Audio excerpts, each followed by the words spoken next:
नमस्कार दोस्तों, एक बार फिर से आप सभी का स्वागत है आपके अपने YouTube चैनल कंपटीशन बूस्टर पर। आज के इस वीडियो में हम यूपी टेट 2019 के पहले पेपर का गणित का सेक्शन जो है सॉल्व करेंगे। यूपी टेट का पेपर सीटेट के पेपर से थोड़ा अलग होता है। सीटेट के पेपर में 15 क्वेश्चन जो होते हैं गणित के शिक्षण शास्त्र से भी होते हैं, जबकि यूपी टेट में ऐसा नहीं होता है। इसके अलावा जो यूपी टेट होता है थोड़ा सा ज़्यादा कैलकुलेटिव होता है। तो आइए वीडियो की शुरुआत करते हैं और देखते हैं गणित का पहला प्रश्न। हमारे पास जो पहला प्रश्न पूछा गया था, एक आयत की लंबाई में 60% की वृद्धि करने पर उसकी चौड़ाई में कितने प्रतिशत की कमी करनी होगी जिससे आयत का क्षेत्रफल न बदले। यानी कि एक आयत है जिसके लंबाई में वृद्धि की गई है जिससे उसका क्षेत्रफल भी बढ़ जाएगा, लेकिन हमें क्या करना है कि चौड़ाई को इस प्रकार से कम करना है कि उसका क्षेत्रफल न बदले। यानी कि पहली कंडीशन में और दूसरी कंडीशन में क्षेत्रफल हमेशा बराबर होना चाहिए। ठीक है, आइए इस प्रश्न को सॉल्व करते हैं। कैलकुलेशन की आसानी के लिए हम यहाँ पे मान लेते हैं कि ये जो आयत दिया गया है इसकी लंबाई भी 100 है और चौड़ाई भी 100 है। ठीक है, यह हर कंडीशन में सही होगा। जो भी आप मान लें, यहाँ पे आप दूसरा चीज़ भी मान सकते हैं, 200 मान सकते हैं, 10 मान सकते हैं, ये आप पे डिपेंड करता है। लेकिन वहाँ पे कैलकुलेशन थोड़ा सा टफ हो जाएगा। मैंने यहाँ पे 100 और 100 मान लिया। आयत का क्षेत्रफल कितना होता है? लंबाई गुणे चौड़ाई होता है, यानी कि 100 गुणे 100 जो होगा इस समय इसका क्षेत्रफल है। अब कह रहा है कि हमने लंबाई में 60% की वृद्धि कर दी। पहले 100 था, 60% की वृद्धि की है, यानी कि 100 का 60% कितना होगा? 60 ही तो होगा। 60 की वृद्धि कर दी तो 100 से कितना हो गया? 160 हो गया। और चौड़ाई हमें पता नहीं है, इस समय मान लेते हैं b है। हमें चौड़ाई में कितनी कमी कर दें कि क्षेत्रफल न बदले। क्षेत्रफल न बदले यानी कि दोनों कंडीशन में जो क्षेत्रफल हो वो बराबर हो। तो आइए इसे बराबर कर देते हैं और इस समय जो चौड़ाई है वो उसे हम ज्ञात कर लेते हैं। तो यहाँ पे b की वैल्यू पहले ज्ञात कीजिए। b का वैल्यू ज्ञात करेंगे तो हमारे पास आ जाएगा 100 गुणे 100 बटे 160। 0 से 0 यहाँ पे कैंसिल हो जाएगा। 100 का गुणा 10 में किए 1000 बटे 16। आइए इसे सॉल्व करते हैं। 16 छक्का 96, 16 दूनी 32, 16 पचे 80, यानी ये आ गया 62.5। ठीक है, इस समय जो चौड़ाई है वो है 62.5। पहले कितना था? 100 था, यानी कि कमी कितने की हो गई? 37.5 की कमी हो गई। 100 से 62.5 आ गया, यानी कि 37.5 की कमी हो गई। कितने प्रतिशत की कमी हो गई?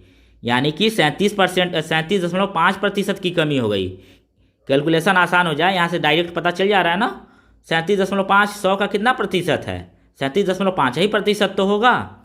इसलिए यहाँ पे जो चौथा ऑप्शन है ये यहाँ पे करेक्ट होगा। आइए बढ़ते हैं अगले प्रश्न की तरफ। अगला जो प्रश्न है हमारे पास, एक घन का आयतन संख्यात्मक रूप में उसकी भुजाओं की लंबाई के योग के बराबर है। घन का संपूर्ण पृष्ठीय क्षेत्रफल वर्ग इकाई में कितना है हमें बताना है। इस प्रश्न को हल करने से पहले हमें कुछ चीज़ों की जानकारी होनी चाहिए। जैसे घन का आयतन कितना होता है? घन का आयतन होता है भुजा का क्यूब। ठीक है, यदि मान लें भुजा की लंबाई a है तो कितना हो जाएगा? a क्यूब हो जाएगा। ठीक है, इसके अलावा एक घन में कितनी भुजाएं होती हैं? एक घन में 12 भुजाएं होती हैं। और घन का संपूर्ण पृष्ठीय क्षेत्रफल कितना होता है? घन का संपूर्ण पृष्ठीय क्षेत्रफल होता है 6a²। ये तीन चीजें आप यदि जान गए तो इस प्रश्न को हल कर ले जाएंगे। क्या कह रहा है? अब आइए प्रश्न को हल करते हैं। घन का आयतन संख्यात्मक रूप में उसकी भुजाओं की लंबाई के योग के बराबर है। यानी कि यदि भुजा की लंबाई a है तो a क्यूब, यानी कि घन का आयतन किसके बराबर है? भुजाओं की लंबाई के बराबर। एक भुजा की लंबाई a मीटर, तो 12 भुजाएं हैं टोटल, तो कितना हो जाएगा? 12a हो जाएगा। आइए इसको थोड़ा सा और सरल कर लेते हैं। a क्यूब, इस a को भी इधर लेकर आते हैं, बटे में आ गया 12, ऊपर 3a है, एक a से a कट गया, यानी कि यहाँ पे आ गया a² बराबर 12। हमसे पूछा क्या गया था? हमसे पूछा गया था घन का संपूर्ण पृष्ठीय क्षेत्रफल, जो कि होता है 6a²। a² का मान हमने ज्ञात कर लिया है, कितना है? 12। तो 6a² ज्ञात करना है तो 6 लिख लीजिए, ए स्क्वायर का मान रख दीजिए, 12 आया था, 12 हमने रख दिया, 12 छके 72 वर्ग इकाई। यानी कि यहाँ पे जो सही ऑप्शन हो जाएगा दूसरा ऑप्शन यहाँ पे करेक्ट हो जाएगा। आइए अब बढ़ते हैं अगले प्रश्न की तरफ। अगला प्रश्न, 2018 में अमित का वेतन रुपए में 1,26,500 है। वर्ष 2016 से उसका वेतन प्रति वर्ष क्रमशः 10% व 15% बढ़कर 2018 के वेतन तक पहुंच गया। वर्ष 2016 में उसका वेतन कितना था, हमें ये बताना है। आइए इस प्रश्न को आसानी से सॉल्व करते हैं। मान लीजिए जो अमित की सैलरी थी 2016 में कितनी थी, 100 रुपये मात्र। कितने थी, 100 रुपये। ये सब मैं कैलकुलेशन की आसानी के लिए कर रहा हूँ। 2017 में पहली बार उसका बढ़ा 10%, तो 100 रुपये पे 10% की वृद्धि हुई तो कितना हो जाएगा, 110 रुपये हो जाएगा। ठीक है। अब 2018 में बढ़ गया 15%, तो 110 का 15% आप निकालिए, तो 110 का 10% हो गया 11 और 5% 5.5, यानी कि 16.5 रुपये बढ़ जाएगा 110 रुपये पे। टोटल हो जाएगा 126.5। यदि आप 110 का 15% नहीं निकाल पा रहे हैं तो आप क्या कीजिए, 110 गुणे 15/100 इसे सॉल्व करेंगे, आपका 16.5 जो है निकल कर आ जाएगा। ठीक है। जो सैलरी वर्ष 2016 में 100 रुपये थी वह 10% और फिर 15% बढ़ने के बाद 2018 में 126.5 रुपये हो गई। ये हमारा प्रश्न है। ठीक है। लेकिन वास्तव में 126.5 नहीं, यह कितना हुआ है, 1,26,500 हो गया है। यानी कि यदि आप ध्यान से देखें तो इसमें यदि हम 1000 का गुणा करेंगे ना तब जो है 1,26,500 आएगा ना। तो 100 में भी 500 का 1000 का गुणा कर दीजिए तो हमारा 2016 में सैलरी आ जाएगा। यदि आप इसे 1000 गुना कर रहे हैं तो पहली वाली सैलरी को भी 1000 गुना कर दीजिए, आपका 2016 में जो सैलरी था वो निकल के आ जाएगा। तो 100 में जब 1000 का गुणा करेंगे तो हमारे पास निकल के आ जाएगा 1,00,000 रुपये। ऑप्शन 4 यहाँ पे करेक्ट हो जाएगा। दो संख्याओं का महत्तम समापवर्तक 6 है तथा लघुत्तम समापवर्तक 432 है। यदि एक संख्या 48 है तो दूसरी संख्या क्या होगी, हमें बताना है।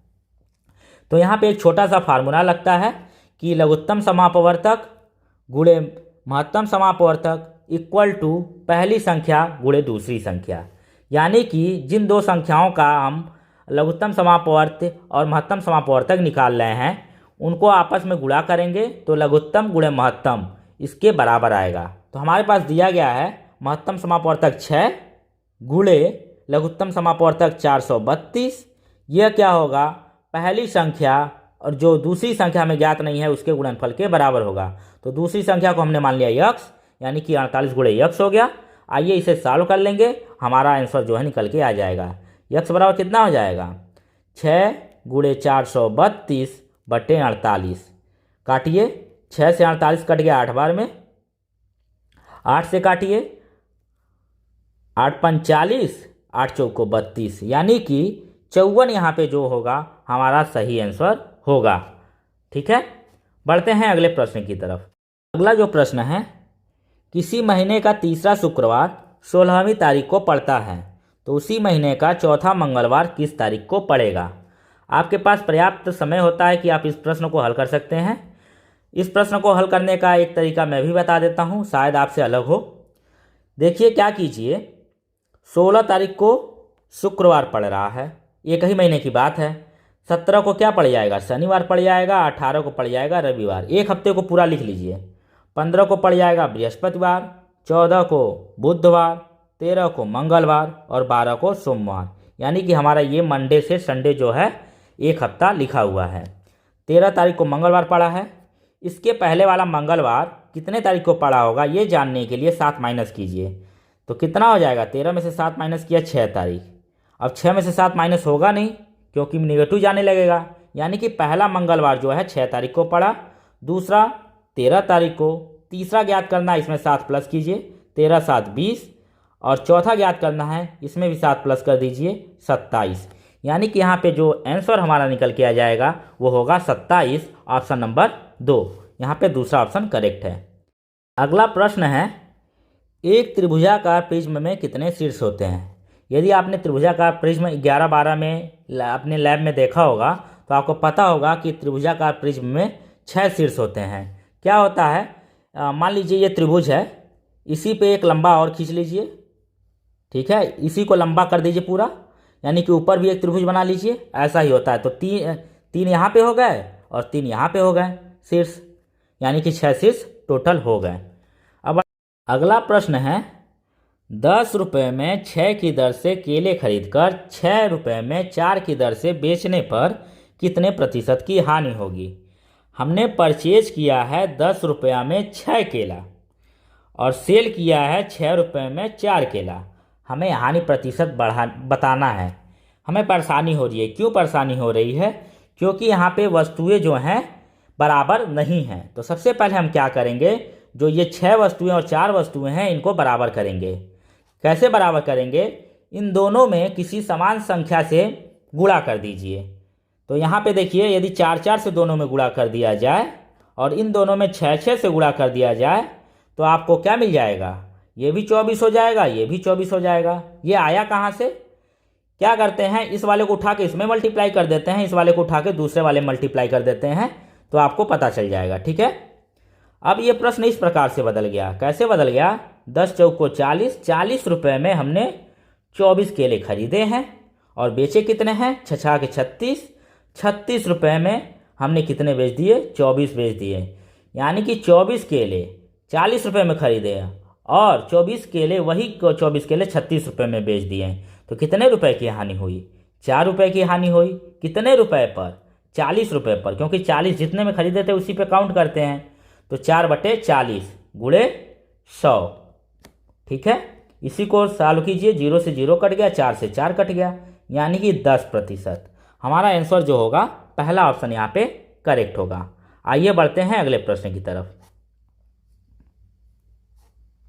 अगला प्रश्न है, रिक्त स्थान के लिए कौन कौन से विकल्प सही हैं?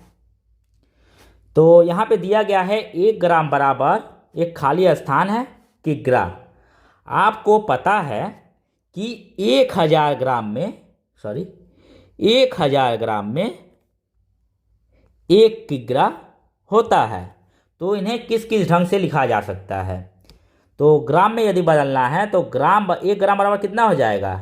1000 बट्टे में चला आएगा, दूसरी तरफ आएगा तो 1000 किग्रा। यानी कि पहला ऑप्शन तो करेक्ट है। दूसरा क्या कर सकते हैं, 1000 को हम लिख सकते हैं 10 के पावर 3, यानी कि 10 गुणे 10 गुणे 10। तो 1/10 के पावर 3। जब बटे में है तो जब ऊपर जाएगा तो +3 है ना, तो घात जो होता है वो माइनस हो जाता है। तो ऊपर गया तो 10 के पावर -3 kg, यानी कि ये भी लिख सकते हैं। यानी कि दूसरा ऑप्शन भी करेक्ट है। और इसे यदि दशमलव में लिखना चाहें तो 1/1000 को क्या लिखना है? दशमलव में लिखना है। तो ये आएगा 0.30 है ना, तो 3 अंक के बाद दशमलव लगेगा, 0.001, यानी कि इतना किग्रा होगा। ये ऑप्शन में कहीं दिख रहा है? नहीं दिख रहा है। यानी कि पहला और दूसरा यही यहाँ पे करेक्ट ऑप्शन है। तो ए और बी कहाँ दिखाई दे रहा है? दूसरे ऑप्शन में। ये यहाँ पे करेक्ट हो जाएगा। अगला प्रश्न है, 0.01 स्क्वायर को प्रतिशत के रूप में लिखने पर क्या आएगा? इसमें भी कई ऑप्शन सही हो सकते हैं। ऑप्शन देख के ऐसा लग रहा है कि 2 ऑप्शन सही होगा। तो कौन कौन सा 2 ऑप्शन सही होगा वो हमें ज्ञात करना है। तो सबसे पहले हमें दिया गया है 0.01 का स्क्वायर। इसको कैसे लिखेंगे? 0.01 गुणे 0.01। इनका आपस में गुणा करेंगे, क्या आएगा? 1 एकम 1 और 4 अंक के बाद दशमलव लगा देना है। तो 4 अंक के बाद दशमलव लगा दिए, यानी कि यह आ गया 0.001। ठीक है, अब प्रतिशत के रूप में बदलने के लिए कुछ नहीं करते हैं, इसी में 100 से गुणा कर देते हैं तो हमारा ये प्रतिशत में बदल जाएगा। 100 से गुणा कर दीजिए, ये हो जाएगा 2 अंक के बाद 2 शून्य है तो 2 अंक के बाद दशमलव हट जाएगा, यानी कि ये हो जाएगा 0.01, इतना प्रतिशत। ठीक है, यानी कि पहला ऑप्शन करेक्ट हो गया। इसके अलावा 0.0 को कैसे लिख सकते हैं? 1/100 भी तो लिख सकते हैं, यानी कि 1/100%, यानी कि चौथा ऑप्शन करेक्ट हो गया। यानी कि यहाँ पे जो चौथा ऑप्शन है ए और डी, ये यहाँ पे करेक्ट होगा। आते हैं अगले प्रश्न पे। यदि दो संख्याओं का अंतर तथा गुणनफल क्रमशः 5 और 36 हैं तो उनके व्युत्क्रमों का अंतर ज्ञात कीजिए। यानी कि ये मान लीजिए यदि दो संख्याएं ए और बी हैं, ए और बी हैं, तो इनका अंतर दिया है 5 और गुणनफल दिया है 36, यानी कि ए इंटू बी बराबर 36, और हमें उनके व्युत्क्रमों का अंतर। तो व्युत्क्रम क्या होता है? यदि कोई संख्या मान लीजिए 5 है तो इसका व्युत्क्रम होगा 1/5। ठीक है। मान लीजिए 7 होता तो इसका व्युत्क्रम होता 1/7। लेकिन यहाँ पे हमने संख्या को ए मान लिया और बी मान लिया, तो उनके व्युत्क्रम क्या हो जाएंगे? 1/a और 1/b। इन्हीं का अंतर हमसे पूछ रहा है, तो इसे कैसे सॉल्व करेंगे? क्या कीजिए, दोनों साइड से भाग दे दीजिए, a माइनस बी बटे ए बटे बी। इन्हीं दोनों इक्वेशन को आपस में भाग दे दीजिए। ठीक है। और ये हो गया 5/36। अब जो है ए बी दोनों पे बढ़ जाएगा, a बटे ए बी माइनस बी बटे ए बी, और ये है 5/36। ठीक है। ए से ए कैंसिल, यहाँ पे बी से बी कैंसिल। हमारा आ गया a बटे बी माइनस ए बटे ए बराबर 5/36। यही तो व्युत्क्रम था। ए का व्युत्क्रम 1/a हो गया था, बी का 1/b हो गया था। इन दोनों का अंतर हमारे पास निकल के आ गया 5/36, यानी कि पहला ऑप्शन यहाँ पे करेक्ट है। आइए बढ़ते हैं अगले प्रश्न की तरफ। एक कमरे की लंबाई 10% घटाई गई और चौड़ाई 20% घटाई गई, जबकि ऊंचाई 5% बढ़ाई गई। इस प्रकार कमरे के आयतन में कितने प्रतिशत का परिवर्तन हुआ? इस प्रश्न को भी आसानी से सॉल्व करते हैं। चूंकि यहाँ पे लंबाई, चौड़ाई और ऊंचाई तीनों हैं, तो 100 लेंगे और उनका आपस में गुणा करेंगे तो संख्या बड़ी हो जाएगी। तो हम क्या कर रहे हैं, संख्या छोटी ले रहे हैं। मान लेते हैं इसकी जो लंबाई थी वो भी 10 थी, जो चौड़ाई थी वो भी 10 थी, और जो ऊंचाई थी वो भी 10 थी। ठीक है। इस समय इसका आयतन कितना होगा? तो इस कमरे का आयतन होगा लंबाई गुणे चौड़ाई गुणे ऊंचाई, यानी कि 10 × 10 × 10। कितना हो गया? 1000 हो गया।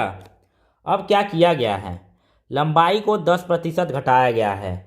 10 का 10% कितना होगा? 1 होगा, यानी कि घटा के कितना कर दिया गया? 9 कर दिया गया।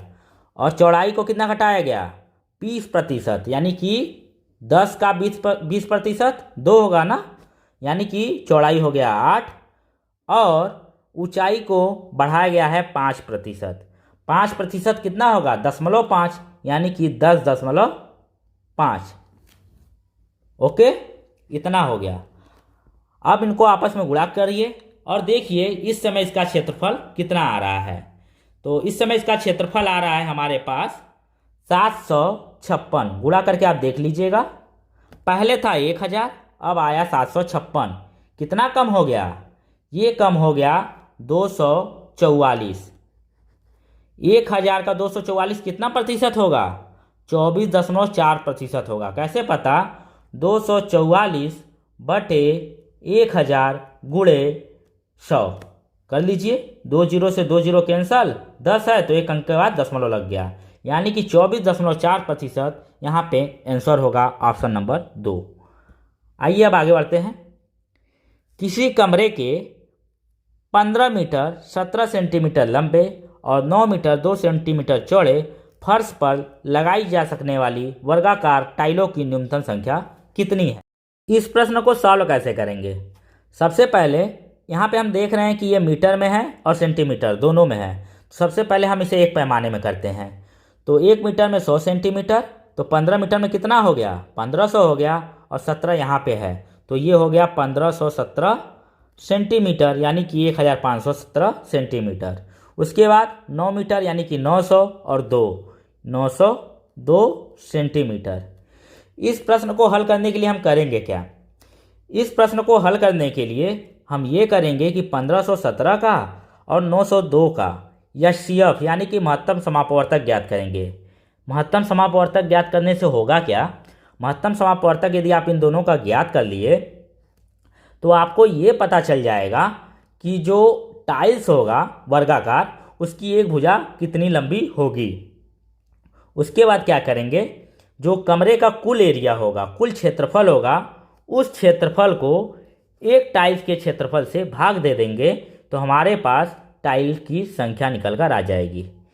तो आइए 1517 और 902 इन दोनों का जो है महत्तम समापवर्तक यानी कि एचसीएफ निकालते हैं। तो यदि आप गुणनखंड विधि से निकालें तो यहाँ पे आएगा 37 गुणे 41 और 902 का आएगा 2 गुणे 11 गुणे 41। ठीक है, आप यहाँ पे देख रहे हैं 41 सिर्फ यही कॉमन है, यानी कि 41 जो होगा इसका महत्तम समापवर्तक यानी कि एचसीएफ होगा और यही जो होगा हमारे टाइल्स का एक भुजा भी होगा।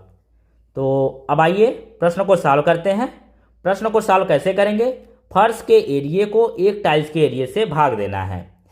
तो फर्श का एरिया कितना होगा? 1517 गुणे 902 होगा और एक टाइल्स का कितना होगा? चूंकि वर्गाकार है और एक भुजा हमें पता चल गई है 41, तो वर्गाकार है तो कितना हो जाएगा? 41 का स्क्वायर यानी कि 41 गुणे 41।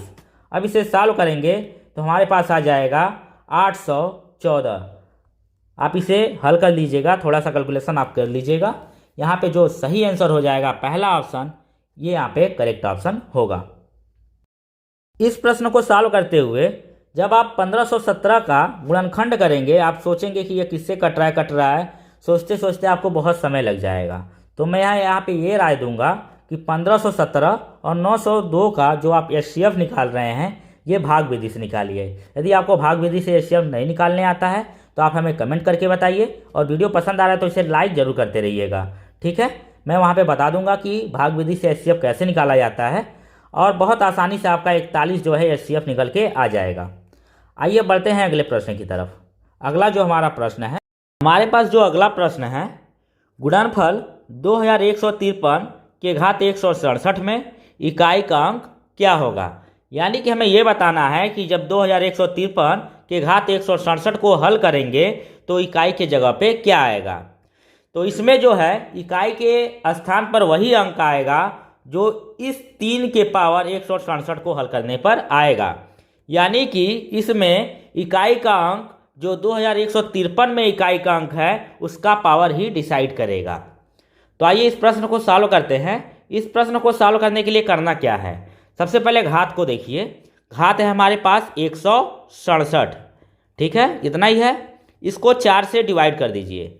4 से डिवाइड क्यों कर रहे हैं अभी हम बता रहे हैं। पहले 4 से डिवाइड कीजिए और पता कीजिए कि शेष कितना बच रहा है। ध्यान दीजिए, मैंने कहा शेष कितना बच रहा है। तो 4 चौको 16, 4 एकम 4, यानी कि यहाँ पे बचा 3 शेष। अब इसे ध्यान रखिएगा, 3 शेष हमारे पास बचा हुआ है। 3 का पावर 1 कितना होता है? 3 का पावर 1 होता है 3, 3 का पावर 2 होता है 9, 3 का पावर 3 होता है 27, 3 का पावर 4 होता है 81 और 3 का पावर 5 होता है 243।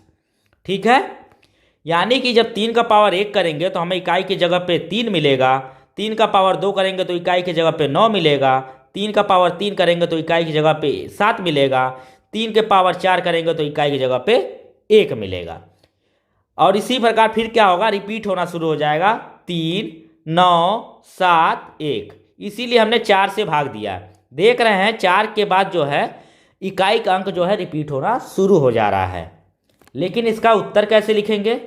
इसका उत्तर लिखने के लिए हमें क्या करना है, 3 शेष बचा है ना, तो 3 शेष बचा है तो 3 के पावर 1 3, 3 के पावर 2 9, 3 के पावर 3 27, यानी कि इकाई के स्थान पर यहाँ पे 7 है तो इस पूरे के इकाई के स्थान पर भी 7 होगा। यदि आपको ये नहीं समझ में आया है तो इसके लिए मैं अलग से एक वीडियो बना दूंगा, आप वहां से इसे समझ लीजिएगा। आगे बढ़ते हैं अगले प्रश्न की तरफ। यदि एक भिन्न के अंश को 20% और उसके हर को 25% बढ़ा दिया जाए तो भिन्न 3/5 हो जाता है। तो मूल भिन्न क्या है ये हमें बताना है। तो इसको सॉल्व करने के लिए सबसे पहले आप ये मान लीजिए कि जो मूल भिन्न था वो था x बटे वाई। इसी की वैल्यू हमें ज्ञात करनी है। हमने किया क्या है, x को यानी कि अंश को 20% बढ़ा दिया। तो कोई भी चीज़ पहले 100% होता है और 20% बढ़ा दिए, यानी कि टोटल कितना हो गया 120%। यानी कि x का 120%, यानी कि 120/100। और y को कितना बढ़ाया है 25%। तो 100 तो होता ही है और 25 बढ़ा दिया, टोटल हो गया 125%। ठीक है। और ये बढ़ने के बाद हो कितना गया 3/5। ये हमें प्रश्न में दिया हुआ है। अब इसी को सरल करके x बटे वाई की वैल्यू निकाल देंगे तो हमारा उत्तर जो है निकल के आ जाएगा। सबसे पहले आप यहाँ पे ये देख रहे हैं कि 100 से 100 कैंसिल हो रहा है।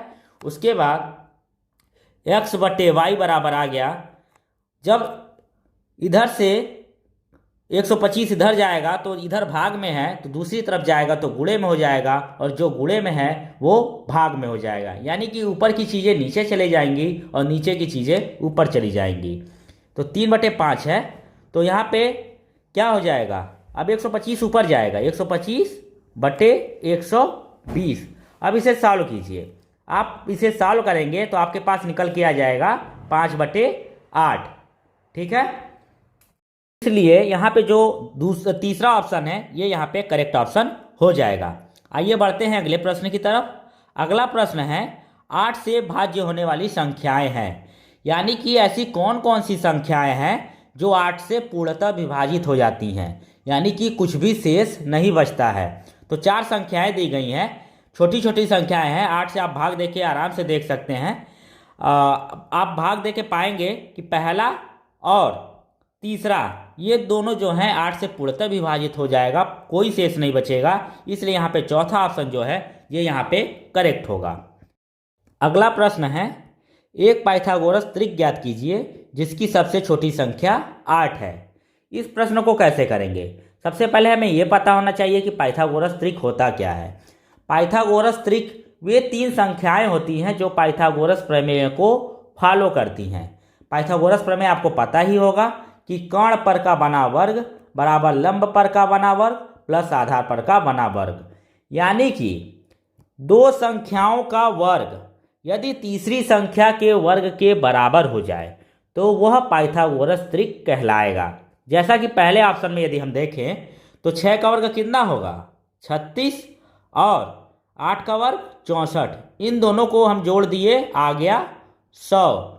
ये किसका वर्ग है 10 का वर्ग है। यानी पहला ऑप्शन जो है पाइथागोरस त्रिक है, लेकिन ये ऑप्शन यहाँ पे सही नहीं है। क्यों नहीं सही है, क्योंकि हमारे पास प्रश्न में ये दिया गया था कि जिसकी सबसे छोटी संख्या 8 हो। यहाँ पे सबसे छोटा 8 है नहीं, सबसे छोटा तो 6 था। ये पाइथागोरस त्रिक तो है, लेकिन इस प्रश्न का उत्तर नहीं है।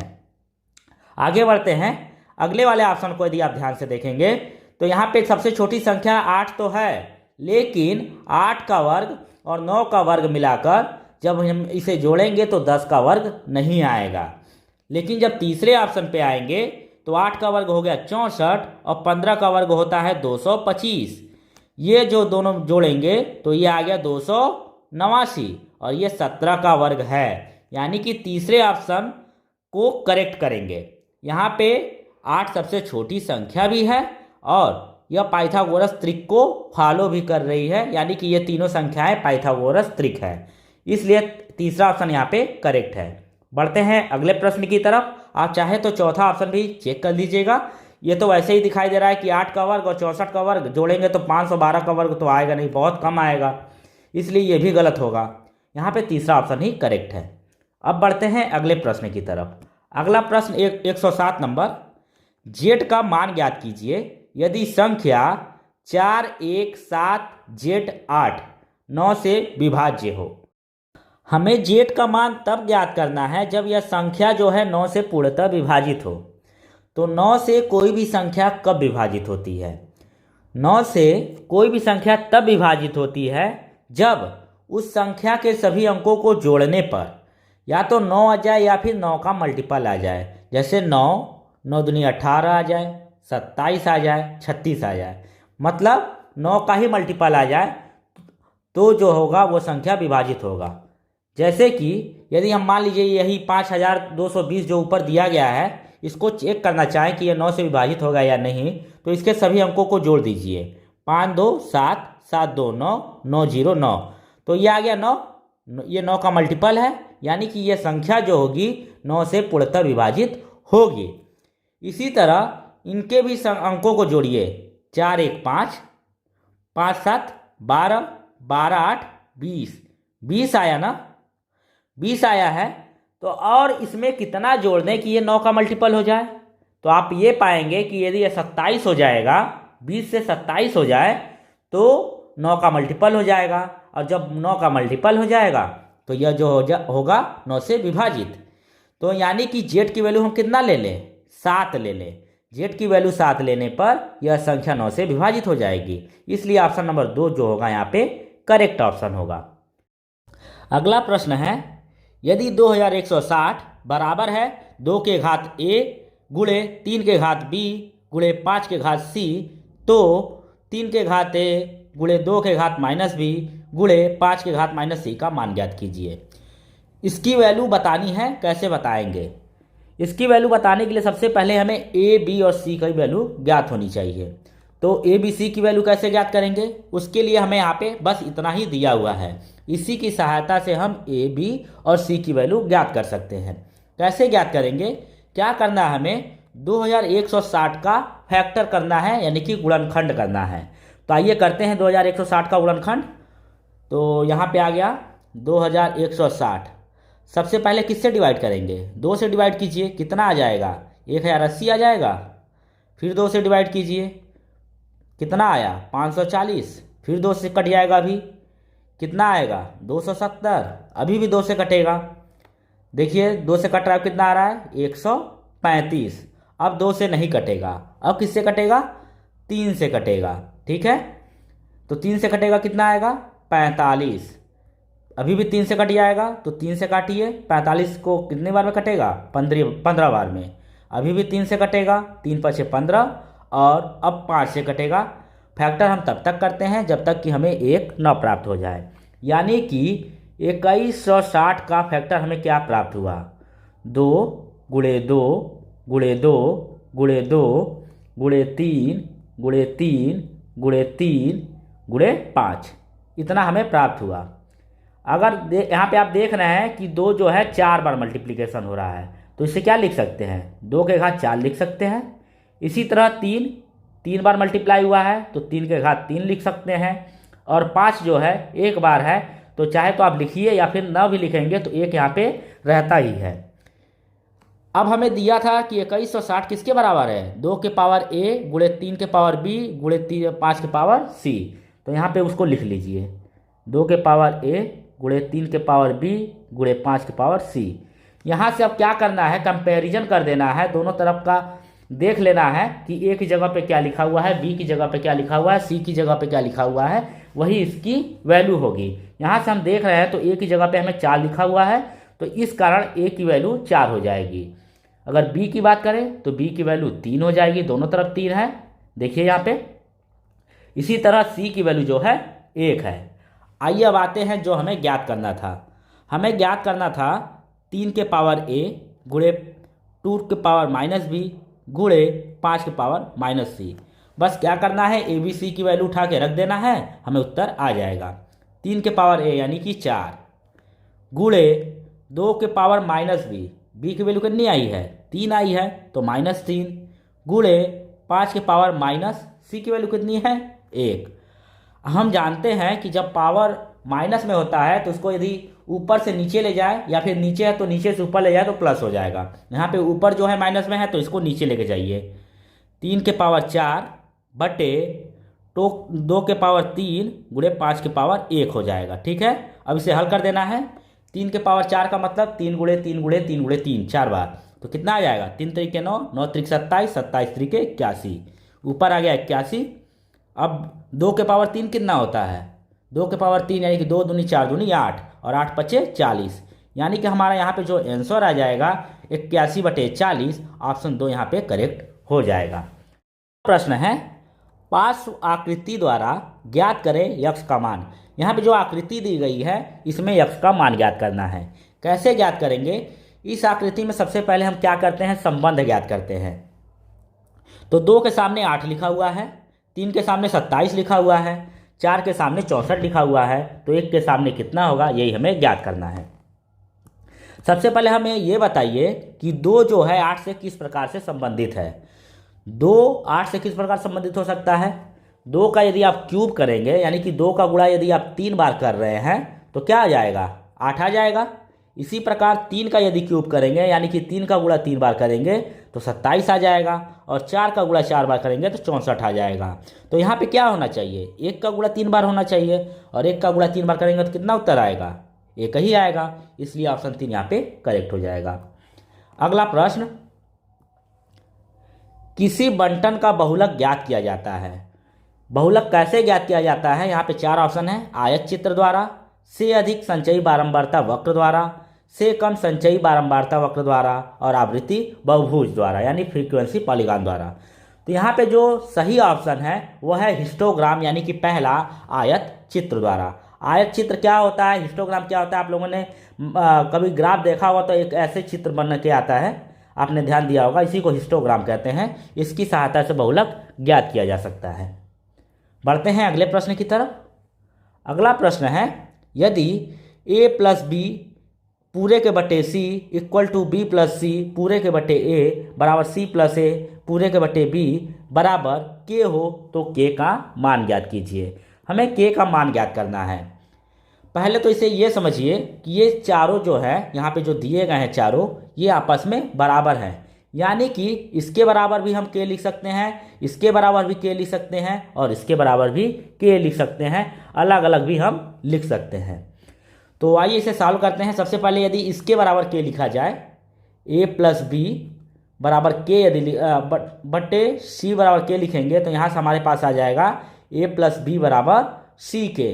सी जो होगा जब इधर जाएगा तो गुणा हो जाएगा, यहाँ पे भाग में था। तो इसी तरह तीनों को सॉल्व कीजिए। पहले को सॉल्व करने पे हमारे पास आएगा a प्लस बी बराबर सी के। जब दूसरे वाले को इसी तरह लेंगे तो आएगा b प्लस सी बराबर a के, और लास्ट वाले को जब हल करेंगे तो आएगा c प्लस a बराबर b के। अब हमें करना क्या है, तीनों को जोड़ देना है। तीनों को यदि हम जोड़ेंगे तो हमारे पास आएगा 2a, देखिए 2 बार a आ रहा है, 2 बार b भी आ रहा है 2b, और 2 बार c भी आ रहा है तो 2c, और दूसरी तरफ क्या आ जाएगा c के प्लस b के प्लस a के। अब इसे सॉल्व करना है। यहाँ पे सब में 2 दिखाई दे रहा है, 2 कॉमन ले लीजिए। 2 यदि कॉमन लेंगे तो यहाँ पे बचा a plus b plus c।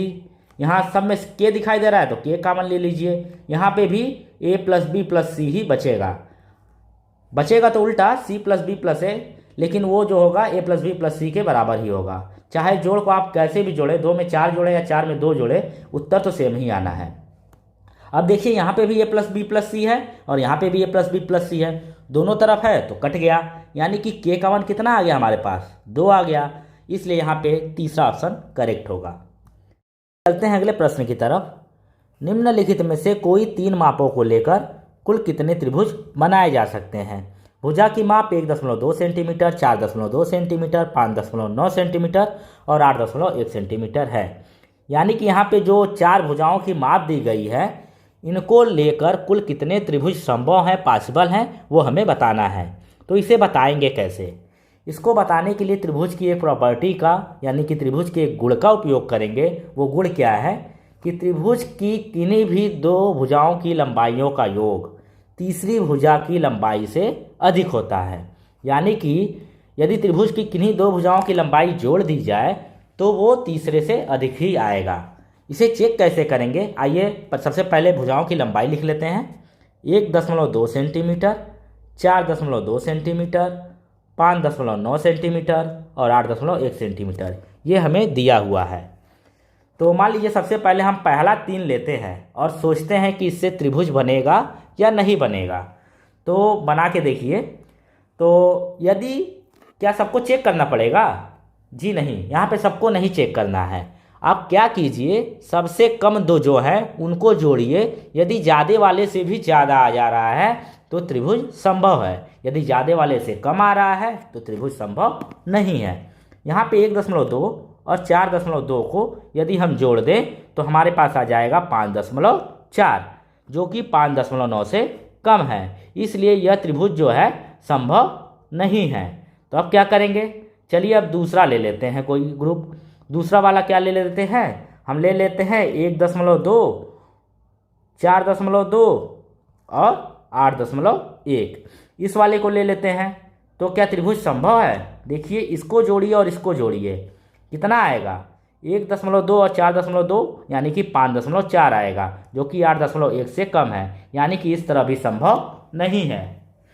अगला क्या बन सकता है हमारा ग्रुप? 1.2 बन सकता है, 5.9 बन सकता है और 8.1 बन सकता है।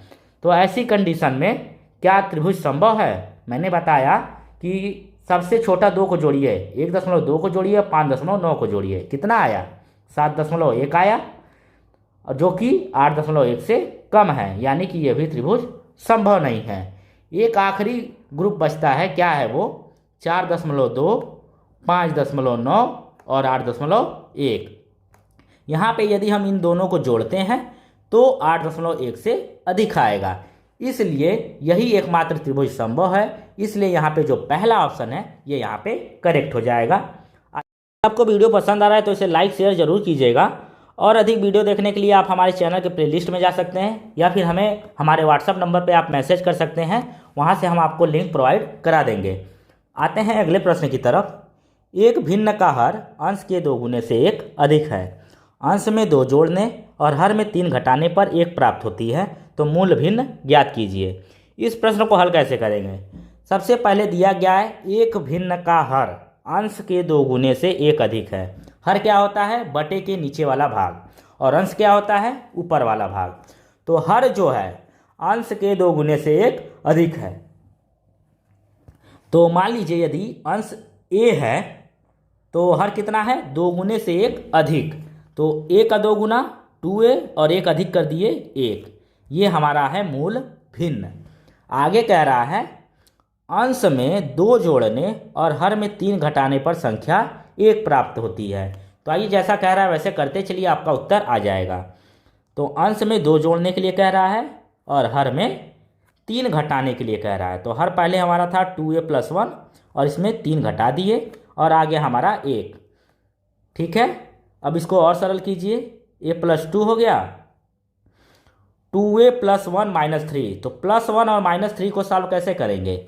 एक प्लस है एक माइनस है तो घटेगा, लेकिन जो चिन्ह होगा ज़्यादा वाले का लगा देंगे तो हमारा उत्तर आ जाएगा। क्योंकि 1 में से 3 घटता नहीं है तो 3 में से 1 घटाना पड़ेगा, लेकिन उल्टा घटा रहे इसलिए माइनस चिन्ह। ऐसे भी समझ सकते हैं आप। तो 2a और 3 में से 1 गया 2 -2। 1 को हम लिख सकते हैं 1/1। क्या करना है? अब क्रॉस मल्टीप्लिकेशन कर देना है। तो यहाँ पे यदि क्रॉस मल्टीप्लिकेशन किए तो a + 2 1 कम 1 + 2। किसी चीज़ का पहाड़ा एक बार पढ़ेंगे तो उतना ही आता है, 2a - 2। अब a को इधर लेके जाइए, दूसरी तरफ लेके जाएंगे तो क्या होगा? यदि यहाँ पे प्लस का निशान है, कुछ नहीं दिया है तो प्लस का ही निशान है, दूसरी तरफ जाएगा तो माइनस हो जाएगा, यानी कि 2a - a। और ये 2 यहीं छोड़ दीजिए, इसको इधर आने दीजिए। तो ये माइनस था, दूसरी तरफ आया तो क्या हो जाएगा? प्लस हो जाएगा। तो 2 + 2, 2a में से 1 a चला गया तो कितना बचा? a बचा, और 2 2 4, यानी कि हमारा जो a का मान आ गया 4 आ गया। तो हमारा मूल भिन्न कितना रहा होगा? हमारा मूल भिन्न ये है, ये a/2a + 1। यहाँ पे a का मान रख देंगे तो हमें उत्तर आ जाएगा 4। 4 दूनी 8 और 1 9, यानी कि 4/9 ऑप्शन 1 यहाँ पे करेक्ट ऑप्शन हो। अगला जो प्रश्न है बहुत आसान सा है। कह रहा है कि सरल कीजिए। इसको सरल करने के लिए बस हमें बोर्ड मास यानी कि BODMAS इस रूल को लगा देना है। इसमें क्या होता है? सबसे पहले B से यानी ब्रैकेट कोष्ठक को सॉल्व करते हैं, O से ऑफ यानी यदि कहीं का लिखा हुआ है हिंदी में तो उसको सॉल्व करते हैं, फिर डिवीजन यानी भाग, फिर M यानी कि मल्टीप्लिकेशन जिसे गुणा कहते हैं, उसके बाद एडिशन जोड़, उसके बाद सब्ट्रैक्शन यानी कि घटाना। इस क्रम में यदि आप सॉल्व करेंगे तो आपका सही उत्तर जो है निकल के आ जाएगा। तो इसे सॉल्व करने के लिए सबसे पहले ब्रैकेट सॉल्व करना है। तो यहाँ पे हमें दिखाई दे रहा है बार ब्रैकेट। तो सबसे पहले बार ब्रैकेट को ही सॉल्व किया जाता है। तो बार ब्रैकेट को यदि हम सॉल्व करें तो 13 माइनस 7 कितना हो जाएगा, 6 हो जाएगा, और ये बदल जाएगा 24 भागे 6 में, छोटे। तो अब 24 भागा 6 ये भी जो है ब्रैकेट में है, इसे भी सॉल्व करना है। 24 भागा 6 का मतलब 24 में 6 से भाग देंगे तो कितना आ जाएगा, 4 आ जाएगा। यानी इस पूरे की जगह पे आ गया हमारा 4। तो आइए अब लिख लेते हैं, ज़्यादा कम लिखेंगे तो समझ में नहीं आएगा। -8 और इस पूरे की जगह पे आ गया 4। ठीक है, अब करना क्या है, इसके बराबर ये जो -9 है इसको ऐसे ही रहने दीजिए, माइनस, अब मझले कोष्टक के अंदर वाला चालू कीजिए। ये -8 है और ये 4 है, तो मैंने क्या बताया, एक प्लस और एक माइनस है, तो क्या करना है, घटा देना है। जब घटाएंगे तो आ जाएगा 4 और चिन्ह किसका रहेगा, ज़्यादा वाले का, यानी माइनस का। ठीक है, ये था -9। अब इस ब्रैकेट को यदि हम हटाते हैं तो यहाँ पे भी माइनस है, दिख रहा है, यहाँ पे भी माइनस है, यहाँ पे भी माइनस है। तो माइनस का जब माइनस से गुणा होता है तो हो जाता है प्लस। तो ये हो गया 4, -9 और +4 यानी कि -5, ज़्यादा वाले का चिन्ह और घटाना है, यानी कि ऑप्शन 3 यहाँ पे करेक्ट है। बढ़ते हैं अगले प्रश्न की तरफ। अगला जो प्रश्न है, यदि मस a, 8 बराबर 4, इसका मतलब ये हो गया कि ये जो संख्याएं हैं a और 8, इनका मस 4 है। इसी तरह लस दिया गया है a और 8 का 24 है, तो a का मान ज्ञात करना है।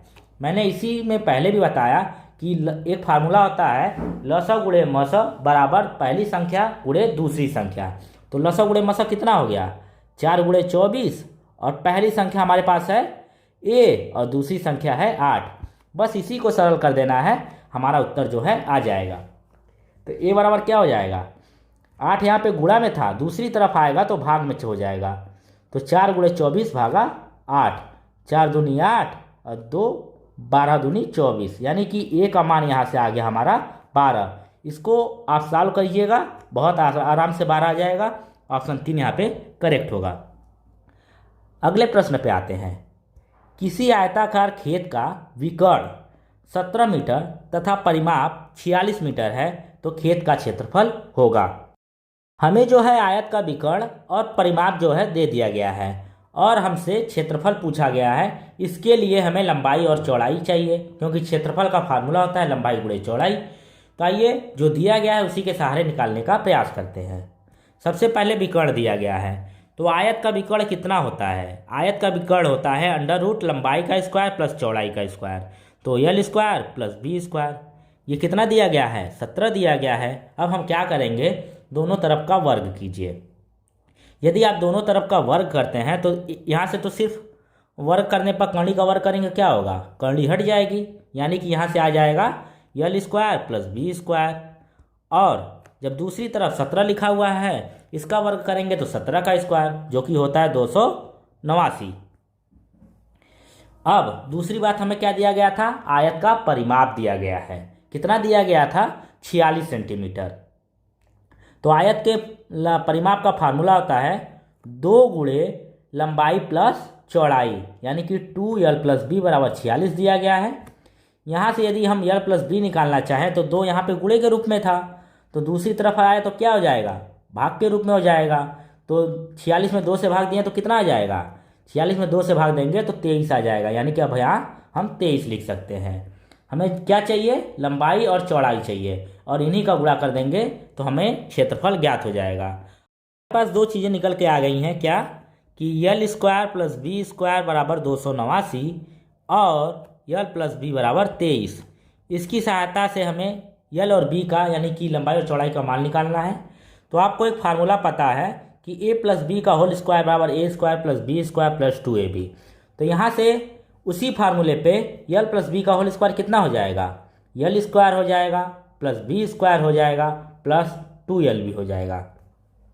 इसी फार्मूले में इन दोनों मानों को पुट कर देंगे, हमें l और b यानी कि लंबाई गुणे चौड़ाई का मान ज्ञात हो जाएगा। कैसे, l प्लस b हमें दिया गया 23, यानी कि 23 का square, l square plus b square का मान यहाँ पे हमने निकाला ही है 289, और प्लस 2lb।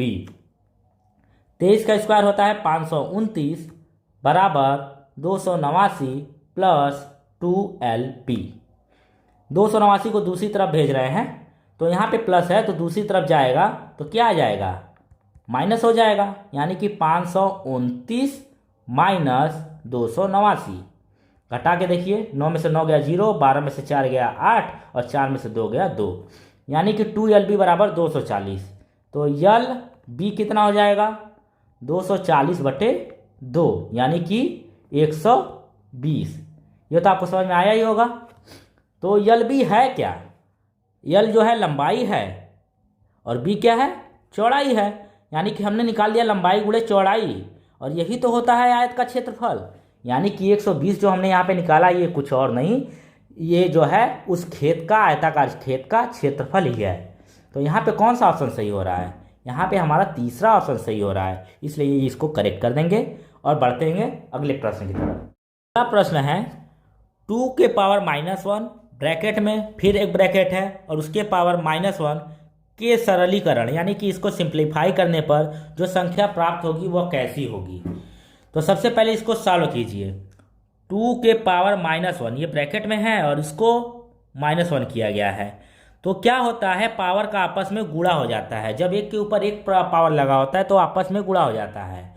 तो -1 का गुणा जब -1 में होगा तो क्या आएगा, +1 आएगा, क्योंकि माइनस का गुणा माइनस में हुआ प्लस हो गया, और 1 का गुणा 1 में हुआ तो 1 हो गया। 2 के पावर 1 यानी कि 2, हमारा जो उत्तर आया 2 आया। या फिर इसको दूसरी तरह से यदि आप करना चाहें, 2 टू द पावर -1 मझला कोष्ठक, इसके पावर -1, तो अभी मैंने बताया जब माइनस में होता है तो ये बटे में चला जाता है, बटे में चला जाएगा, यानी कि नीचे का रहेगा तो ऊपर चला जाएगा, ऊपर का रहेगा तो नीचे आ जाएगा। तो इसको हटाइए तो ये नीचे आ जाएगा, 2 टू द पावर -1 हो जाएगा। फिर भी ये माइनस में है, अब नीचे था तो ऊपर चला गया, यानी कि 2 हो गया, यहाँ से भी हमारा 2 आ गया। तो 2 कैसी संख्या है, मैंने पिछले वीडियो में बताया हुआ है कि 2 जो है सबसे छोटी अभाज्य संख्या है, साथ ही साथ ये सम संख्या भी है, और 2 का गुणक तो ये है क्योंकि 2 एक कम 2, लेकिन ये विषम संख्या नहीं है। विषम संख्या क्या होता है, 1 3 5 7 9 ये सारी होती हैं। तो A B और C ये यहाँ पे करेक्ट है, इसलिए पहला ऑप्शन यहाँ पे हम करेक्ट कर देंगे। बढ़ते हैं अगले प्रश्न की तरफ। अगला जो प्रश्न है, निम्नलिखित में से कौन सा कथन सही है। तो मैं सही वाला बता रहा हूँ, एक भाज्य संख्या विषम हो सकती है, ये कथन यहाँ पे सही है। कैसे, 9 को देखिए आप, 9 जो है 3 से भाज्य है, 3 से कट जा रहा है तो ये भाज्य हो गया, 3 से कट गया तो, लेकिन ये विषम है ना, यानी कि ये भाज्य भी है विषम भी है, इसलिए दूसरा ऑप्शन जो है यहाँ पे सही है। अगले प्रश्न पे आते हैं। जो प्रश्न है, एक बहुभुज के अंतः एवं बाह्य कोण का अंतर 60 अंश है, बहुभुज में भुजाओं की संख्या कितनी है हमें बताना है। तो इसके लिए हम एक फार्मूला यूज करेंगे, वो ये होगा कि 360 बटे बाह्य कोण, बाह्य कोण जितने अंश का है उससे यदि हम भाग दे देंगे तो हमें ये पता चल जाएगा कि इसमें कितनी भुजाएं होंगी, ये फार्मूला है। तो सबसे पहले इसके लिए हमें बाह्य कोण चाहिए, लेकिन बाह्य कोण सीधा सीधा हमें दिया नहीं गया है, ट्रिक के माध्यम से दिया गया है, तो हम इसे सॉल्व करने की कोशिश करते हैं। हम क्या कर रहे हैं, अंतः कोण को I से लिख रहे हैं और बाहरी कोण को, बाह्य कोण को E से लिख रहे हैं। I यानी इंटीरियर, E माने एक्सटीरियर। इसका अंतर दिया गया, यानी इन दोनों को यदि घटाया जाए तो 60 आएगा, ठीक है। और हम जानते हैं कि बाहरी कोण और आंतरिक कोण इन दोनों को यदि जोड़ा जाएगा तो 180 आएगा। कैसे, मान लीजिए ये त्रिभुज है तो ये इसका आंतरिक कोण है और ये जो है बाह्य कोण है, जब इन दोनों को जोड़ेंगे तो कितना आएगा, 180 तो आएगा, यानी कि इंटीरियर प्लस एक्सटीरियर एंगल ये जो होगा 180 अंश होगा। हमारे पास 2 समीकरण बन गए हैं, अब हम आसानी से जो है इंटीरियर और एक्सटीरियर एंगल फाइंड आउट कर सकते हैं। क्या कीजिए, जोड़ दीजिए, सिंपल सिंपल। तो -E और +E दोनों खत्म हो गया, जैसे -2 + 2 खत्म हो जाता है, ये भी खत्म हो गया। I 2I हो गया, और 180 और 60 कितना हो गया, 240 हो गया। तो I बराबर कितना होगा, 2 यहाँ पे गुणे में है, यहाँ पे आएगा तो भाग में चला जाएगा, तो 240/2 यानी कि 120। ये आया exterior angle, sorry interior angle, अंतः कोण, लेकिन हमें चाहिए क्या था, बाह्य कोण। तो किसी भी समीकरण में 1 या 2 में कहीं भी रख देंगे, इस मान को, तो हमें एक्सटीरियर एंगल भी पता चल जाएगा। मान लीजिए हमने 2 में रख दिया, आई प्लस ई बराबर 180 हमारे पास था, तो मैंने 2 में रख दिया। तो आई का मान कितना रखना है, 120 प्लस ई बराबर 180। तो ई बराबर कितना होगा, 120 को दूसरी तरफ ले जाना है, यहाँ पे प्लस है, दूसरी तरफ गया तो माइनस हो गया, तो माइनस हो गया तो माइनस 120, 180 में से 120 गया 60, यानी कि बाह्य कोण हमें मिल गया 60। अब यही फार्मूला यूज कर लीजिए, आपका आंसर आ जाएगा 360 बटे 60, 6 6 के 36, यानी हमारा आ गया 6। यानी कि इस पॉलीगॉन में, इस बहुभुज में 6 भुजाएं होंगी। ऑप्शन नंबर 2 यहाँ पे करेक्ट होगा। और सबसे आखिरी प्रश्न, हमारा सबसे आसान प्रश्न है, एक सरल रेखा पर स्थित बिंदुओं की संख्या होती है। तो कोई भी सरल रेखा होगा तो उस पर जो है असंख्य बिंदु होते हैं, ये मैंने एक वीडियो में आपको बताया हुआ है। तो ये थे आज के 30 प्रश्न। आपको वीडियो कैसा लगा हमें जरूर कमेंट करके बताइए। वीडियो को लाइक, शेयर और सब्सक्राइब कीजिए। यदि चैनल को सब्सक्राइब नहीं किया है तो चैनल को सब्सक्राइब भी जरूर कीजिएगा। और साथ ही साथ और वीडियो देखने के लिए आप हमारे चैनल के प्लेलिस्ट में जाइए, वहाँ से देखिए। यदि आपको वहाँ से प्लेलिस्ट में वीडियो नहीं मिलता है तो आप हमारे व्हाट्सएप नंबर 9044533234 इस पर आप व्हाट्सएप करेंगे तो आपको वहाँ से मैं लिंक दे दूँगा। चलिए आज के लिए बस इतना ही, हमें दीजिए इजाज़त। मिलते हैं जल्द ही नए वीडियो के साथ। धन्यवाद।